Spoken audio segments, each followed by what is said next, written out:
שאלתי את אבא מה זה חבר, חבר זה מי שאיתך מתחבר.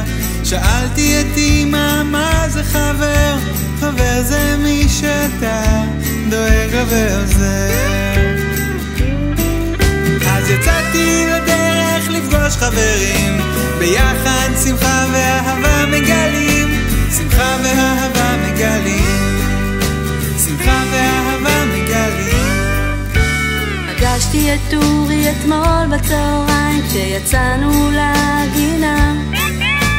היו לה 2 כפות והוא נתן לי אחת, ומילאנו דלי גדול יחדיו. בוא ונהיה חברים. הוא חייך אליי ואמר, אז הוצאתי שקית עם 2 תפוחים, ואמרתי לאורי תבחר. ויצאנו לדרך לפגוש חברים, ביחד שמחה ואהבה מגלים, שמחה ואהבה מגלים, שמחה ואהבה מגלים.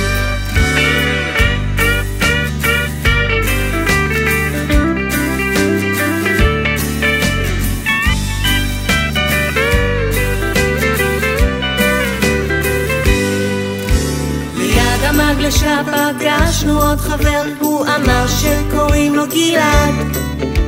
היה לו קצת קשה לטפס על הסולם, אז הוא יושיט לו את היד. בואו ונהיה חברים. הוא חייך אליי ואמר, שיחקנו ביחד, היה לנו כיף, אמרנו ניפגש שוב מחר, ונצא לדרך לפגוש חברים, ביחד שמחה ואהבה מגלים, שמחה ואהבה מגלים, שמחה ואהבה מגלים.